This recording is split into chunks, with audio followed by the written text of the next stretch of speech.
It is a place of profound silence, a silence that seems to press down with the weight of decades. Sainte-Marie-aux-Mines, a small commune in the Vosges Mountains of France. The date is January 31st, 1945. The air is crystalline with cold, the kind of cold that seeps into bone and freezes the will.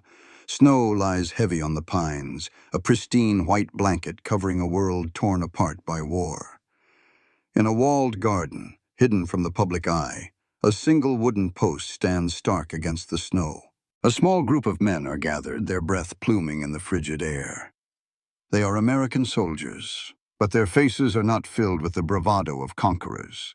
They are grim, their movements stiff and reluctant.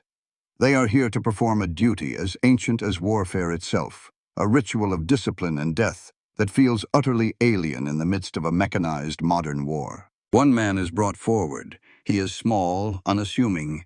He wears an olive drab uniform, stripped of all insignia. His name is Private Eddie D. Slovik, serial number 36896415. He is 24 years old. He does not struggle. He does not weep.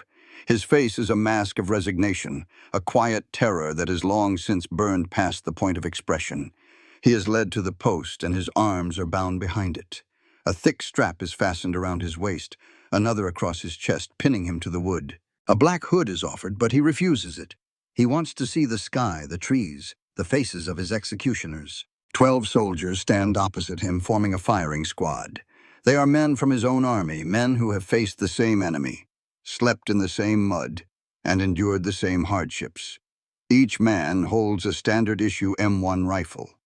One of those rifles contains a blank round, a small mercy of anonymity, so that no single man can be certain his bullet was the one to kill a fellow American. An officer reads the charge and the verdict. Private Eddie Slovik, for desertion under fire, to be shot to death with musketry. The archaic word musketry hangs in the frozen air, a strange echo from a bygone century. Eddie Slovik is given a chance for last words. He looks at the men assembled at the overcast sky and says simply, "They're not shooting me for deserting the United States Army. Thousands of guys have done that.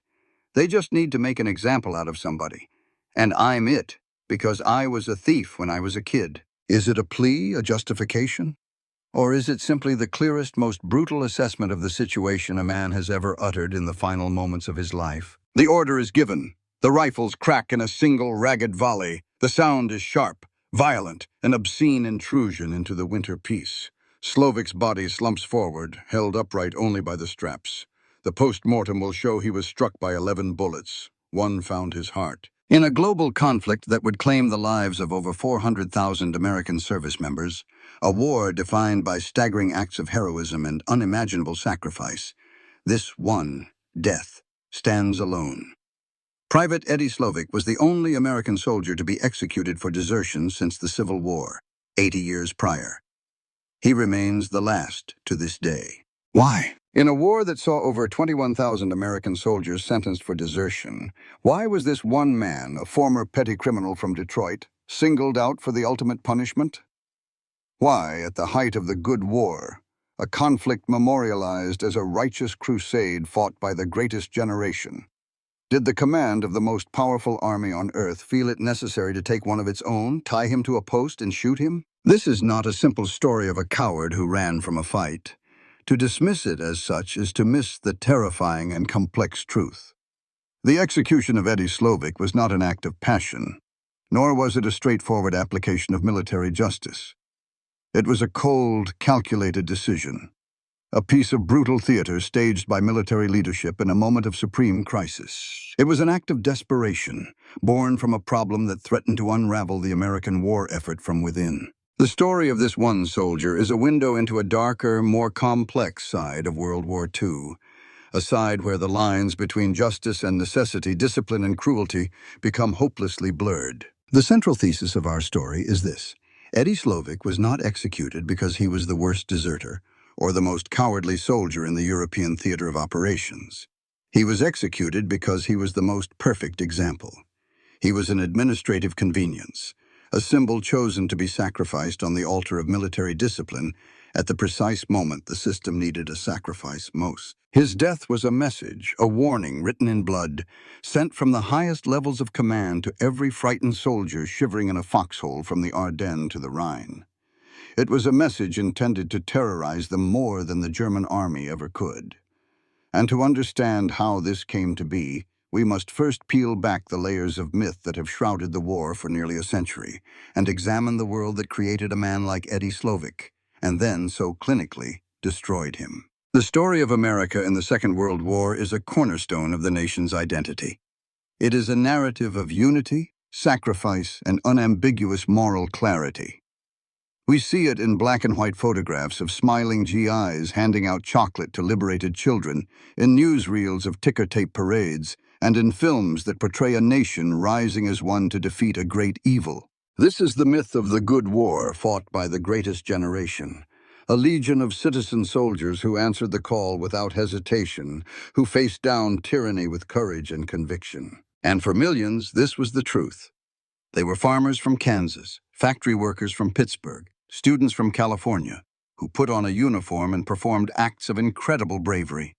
They fought and bled on the beaches of Normandy, in the jungles of the Pacific, and in the skies over Germany. Their heroism is undeniable, their sacrifice immeasurable. But this grand, monolithic narrative, like all national myths, is an oversimplification. It smooths over the rough edges, quiets the dissenting voices, and papers over the deep cracks in the facade. The reality was far messier, more human, and infinitely more complicated. The United States did not enter the war as a unified phalanx of patriots. It was a nation still clawing its way out of the Great Depression, a society rife with its own divisions and anxieties. And the army that went to fight was not composed solely of eager volunteers. It was, by necessity, an army of draftees. The Selective Service Act of 1940 was a monumental undertaking, the first peacetime conscription in American history. As the war escalated, the demand for manpower became insatiable.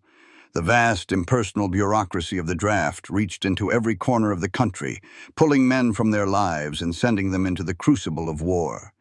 And as the well of willing and able-bodied men began to run dry, the standards were lowered. The net was cast wider and wider. This is where the story of Eddie Slovik truly begins. He was not a product of the myth. He was a product of the system's desperate need for bodies.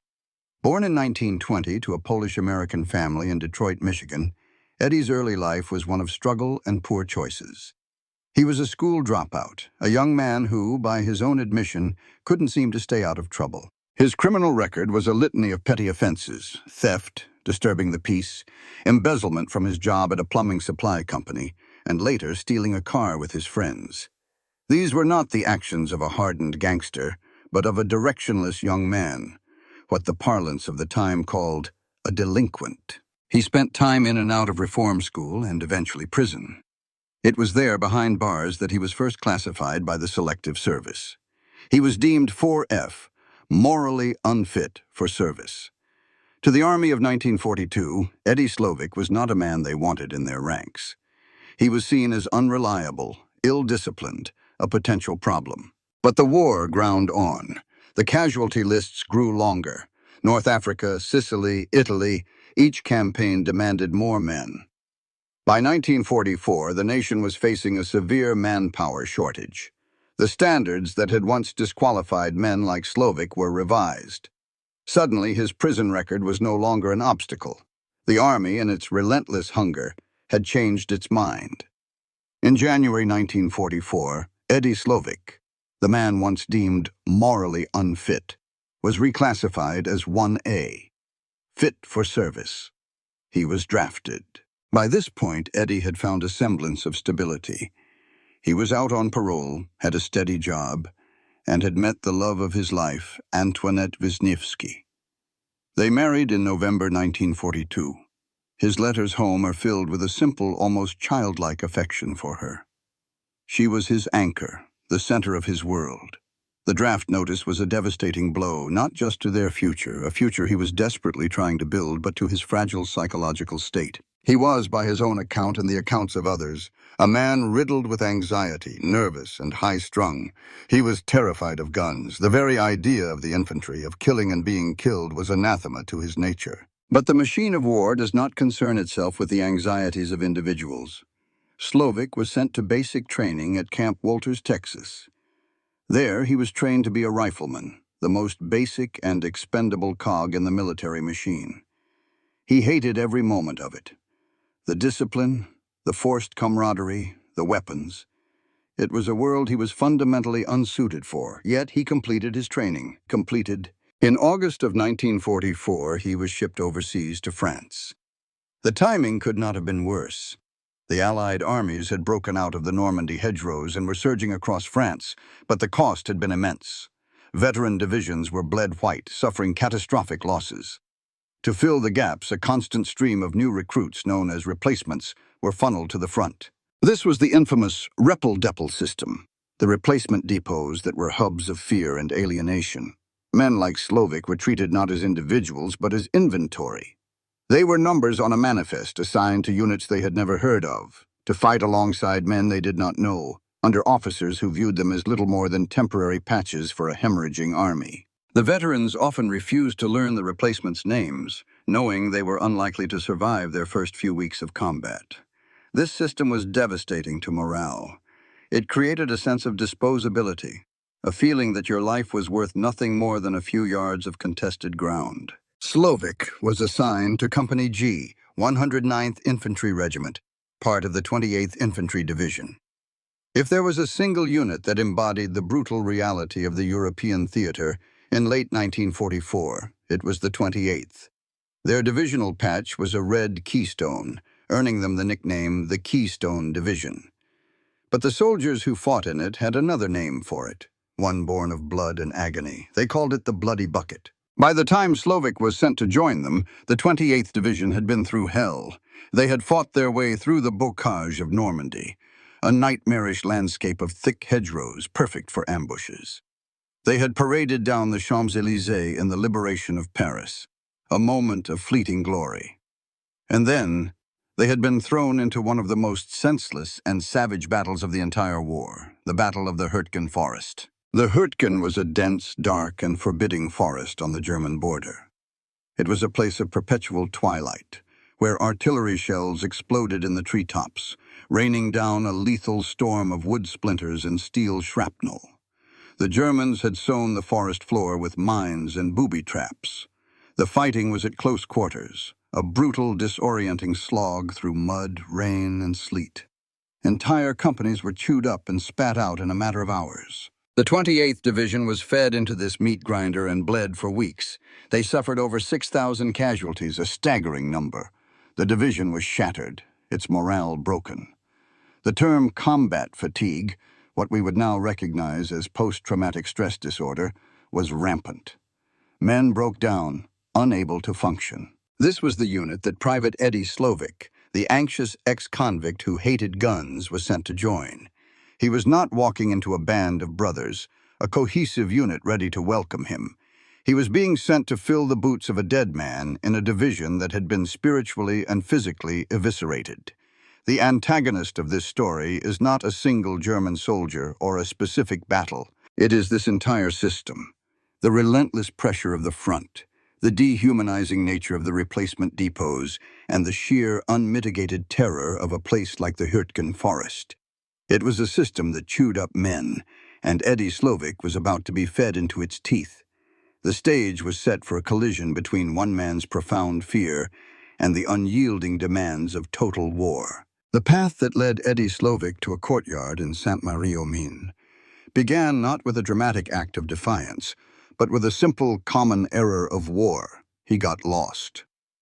On the way to his assigned unit, under the cover of darkness and amidst the chaos of an artillery barrage, Slovik and a friend, Private John Tankey, dove for cover and became separated from their replacement detachment. For new soldiers, disoriented and terrified, this was not unusual. The front was a fluid, confusing place, a landscape of noise and flashing lights where a wrong turn could be fatal. The two men wandered behind the lines, eventually stumbling upon a Canadian military police unit. For the next 6 weeks, they were, in a sense, unofficially attached to the Canadians. They performed menial tasks, cooking, driving, helping with logistics. They were safe. They were away from the shelling, away from the constant threat of death that awaited them in the foxholes of the 28th Division. For Eddie Slovik, this was a reprieve. It was a temporary escape from the fate he dreaded more than anything. He had seen the haunted thousand-yard stares of the men coming off the line. He had heard the stories, and he knew with an absolute certainty that consumed him that he could not do it. He could not be an infantry rifleman. On October 5, 1944, their time with the Canadians came to an end. The logistical chain of command finally caught up with them, and they were handed over to American military police and returned to the 28th Division, now stationed near Elsenborn, Belgium. No charges were filed. No one even raised an eyebrow. Replacements got lost all the time. They were integrated back into the system, and the war machine prepared to move them forward. It is here that the story pivots. For John Tankey, the incident was over. He accepted his fate and went to the line to join his new company. For Eddie Slovik, this was the moment of crisis. The temporary haven was gone. The reality of the front line was no longer a distant threat. It was hours away. And he broke. The very next day, October 6th, he approached his company commander, Captain Ralph Grott. He declared that he was too scared and too nervous to serve in a rifle company. He told the captain that if he were forced to go into combat, he would simply run away. Grotta, a seasoned officer dealing with the immense pressures of command, likely saw this as just another case of a scared replacement. He told Slovik that his refusal would be considered desertion and advised him to go to the line and face his fears. He then sent him away to think it over. Slovik did not go to the line. He deserted. He walked away from his unit and spent the night in hiding. The following day, he returned. And he did something that sealed his fate, an act of such profound naivety and miscalculation that it transformed him from a simple deserter into a direct challenger of the entire military system. He sought out an officer from the Provost Marshal's office, the military police, and handed him a note. That note, written on the standard piece of paper, would become his death warrant. It was a signed confession.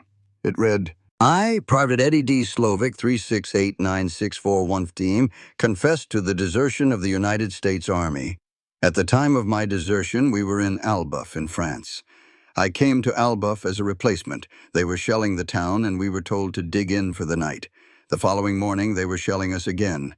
I was so scared, nerves and trembling, that at the time the other replacements moved out, I couldn't move. I stayed there in my foxhole till it was quiet, and I was unable to move. I was unable to sleep that night. I was trembling so. The next morning, the shelling stopped, and I seen 2 MPs. I told them my story. My friend and I had been separated from my outfit. We had been in a Canadian Provost Corps outfit. They turned us over to the American MPs. We were brought to the 28th Division. My friend went to his company. I told my commanding officer my story. I said that if I had to go out there again, I'd run away. He said he couldn't do anything for me, so I ran away again, and I'll run away again if I have to go out there." The note ends with his signature. This was the inciting incident. This was the point of no return. It was one thing to desert in the heat of the moment, to be overcome by fear in a firefight. Thousands of soldiers had done that. It was another thing entirely to create a written signed document declaring your premeditated intent to desert and to hand it to an officer. Why did he do it? This question is the psychological core of the tragedy. Slovik was not trying to escape. He was actively turning himself in. He believed, based on conversations he'd had with other soldiers, that the worst punishment for desertion was a prison sentence.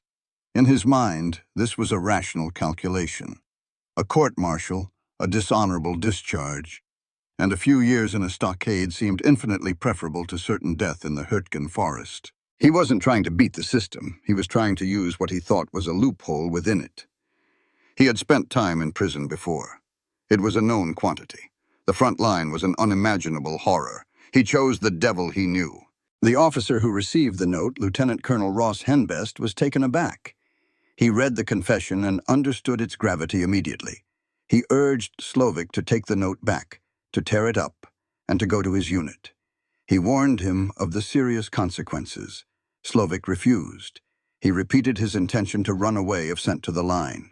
He wanted to be court-martialed. He was forcing the Army's hand. Slovik was confined to the division stockade. The judge advocate for the 28th Division, Lieutenant Colonel Henry Summer, reviewed the case. Even at this stage, the system offered Slovik an off-ramp. Summer went to the stockade and made Slovik a final offer. All charges would be dropped if he would simply agree to go to the line. The confession would be destroyed, and the incident forgotten. It was a last chance to save himself. Again, Slovik refused. He asked Summer, "If I go to the line, will I have to kill people?" Summer replied that yes, that was the job of a rifleman. Slovik's refusal was absolute. He had drawn his line in the sand. He would not kill, and he would not put himself in a position to be killed. His refusal was seen not as a crisis of conscience or as a manifestation of extreme psychological terror, but as a direct and insolent challenge to authority. In a military system that functions on the principle of absolute obedience, especially in combat, this was an intolerable act of insubordination. He had not only deserted, he had confessed to it, documented it, and repeatedly stated his intent to do so again, rejecting all offers of clemency. He had, in effect, dared the Army to punish him. The Army decided to accept his challenge. On November 11th, 1944, Armistice Day, a day marking the end of the previous Great War, Private Eddie Slovik was brought before a court-martial. The trial was swift, lasting less than 2 hours. 9 senior officers served as the jury. Slovik's appointed defense attorney instructed him not to testify, fearing he would only incriminate himself further with his stubborn declarations. Witnesses confirmed the facts of the case and the authenticity of the note. The verdict was a foregone conclusion. He was found guilty of desertion to shirk hazardous duty. The 9 officers then voted on his sentence. It was unanimous. The punishment was the maximum allowed by military law: dishonorable discharge, forfeiture of all pay, and to be shot to death with musketry. Even then, Slovik believed it was a bluff, a scare tactic. He wrote to his wife Antoinette, telling her not to worry, that he was being sentenced to a penitentiary sentence, and that he would be home after the war. He could not conceive that the United States Army would actually kill him. It was a fatal failure of imagination, a complete misunderstanding of the forces he had set in motion, and the desperate circumstances that were about to elevate his case from a routine disciplinary matter into a symbol of life and death for the entire American war effort in Europe. The guilty verdict and the death sentence handed down by the 28th Division's court-martial were not the end of the story.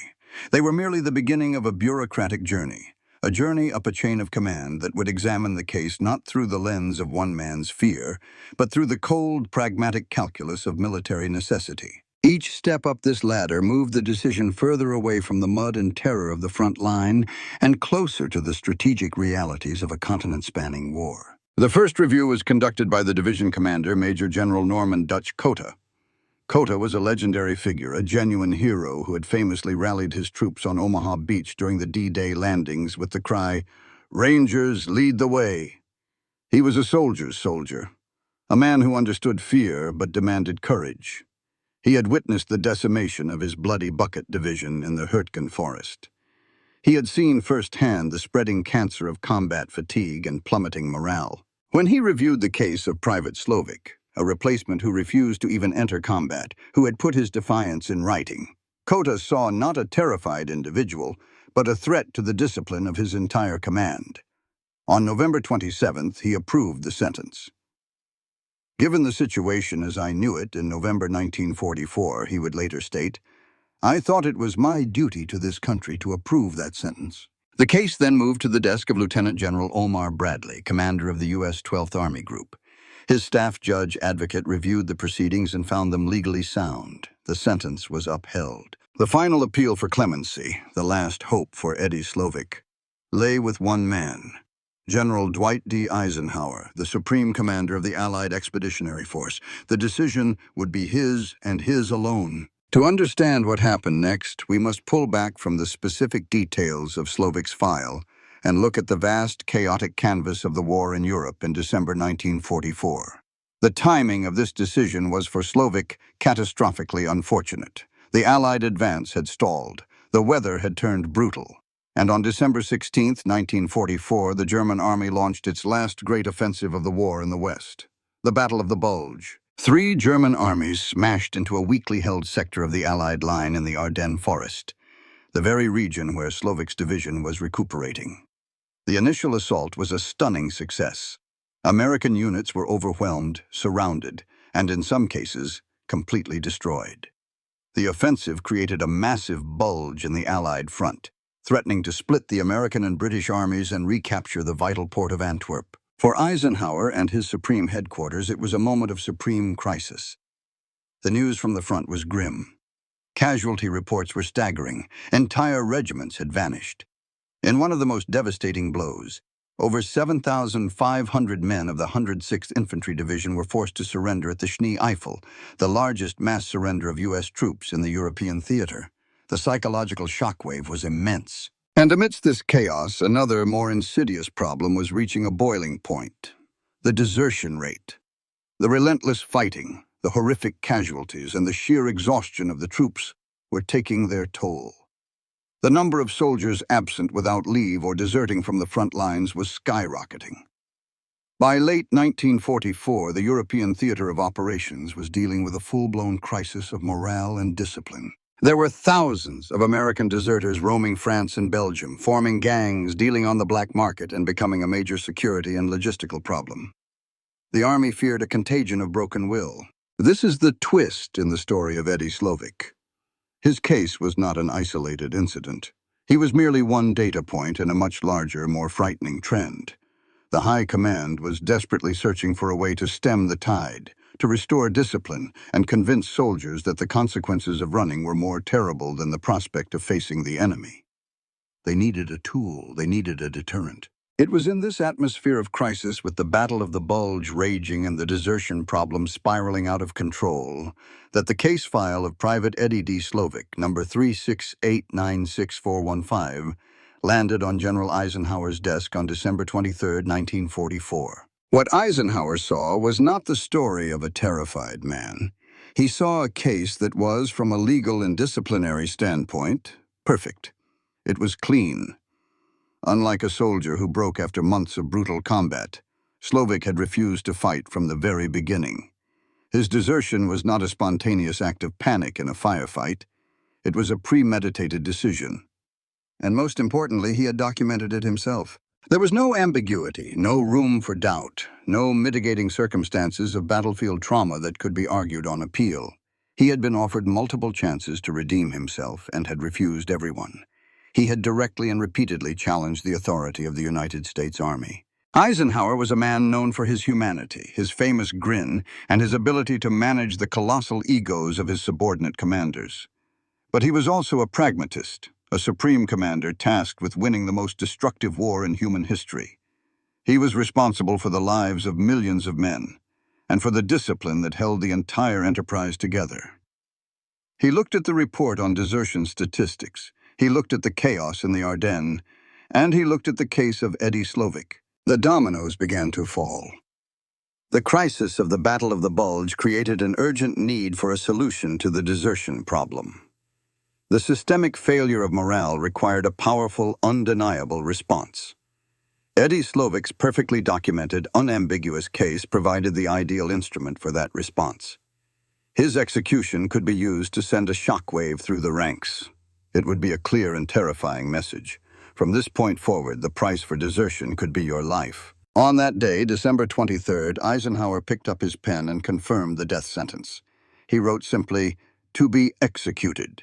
He did not commute the sentence to life in prison, as had been done in every other desertion case that had reached his desk.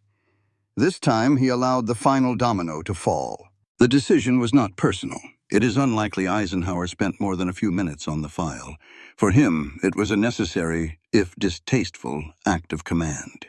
It was a strategic decision designed to affect the behavior of thousands of other men. In the grim arithmetic of war, the life of one defiant private was weighed against the potential collapse of discipline on a front-wide scale. Eddie Slovik had made himself a symbol of defiance, and the Army, in its moment of greatest need, chose to make him a symbol of consequence. The ripple effect was immediate, though largely invisible. The order was passed down. The execution was scheduled. The primary purpose was not vengeance, but deterrence. The news of the sentence and the subsequent execution was intended to be broadcast. WWII had gained access to the court-martial records, and what he found shocked him. The transcripts revealed no monster, no traitor, no hardened criminal. They revealed a frightened, awkward young man who never should have been on a battlefield to begin with. Someone lost inside a system too large to notice him, except when it needed an example. WWII's investigation ignited a national debate. Newspapers questioned the legality of the verdict. Clergymen condemned the execution as needless and cruel.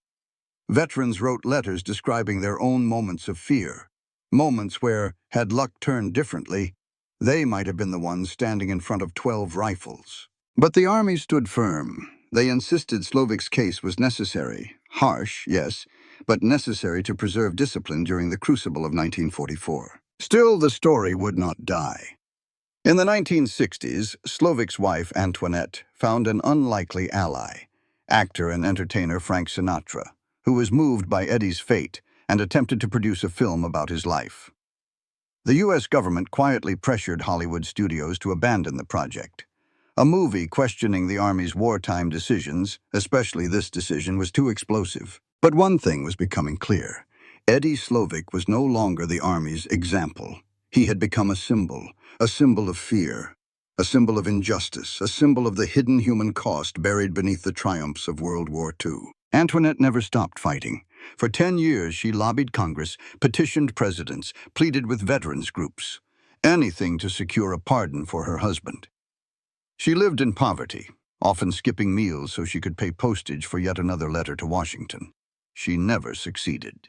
In 1979, Antoinette Slovik died at 80 years old, still waiting for the call that never came. But even in death, the story wasn't finished. In 1987, a wealthy Canadian named Bernard Kalka, moved by compassion, donated funds to bring Eddie Slovik's body home. After 43 years in Plot E, buried among war criminals, murderers, and rapists, Slovik was returned to Michigan and laid to rest beside his wife. His gravestone bears no hint of disgrace, just a name, a date, and silence. Today, historians still argue over Eddie Slovik's fate. Was it a necessary act of wartime discipline, a bureaucratic miscalculation, or a moral failure committed under the blinding pressure of total war? One fact is indisputable. Slovik's execution did not halt desertion. It did not change strategy. It did not save lives. Its intended shockwave faded almost instantly into the noise of battle. What remained was the silence of one young man whose fear collided with a system too vast to bend. Slovik never fired a shot. He never betrayed his unit. He never abandoned his country. He simply reached his breaking point. And in a war that broke millions, he was the one they chose to shoot.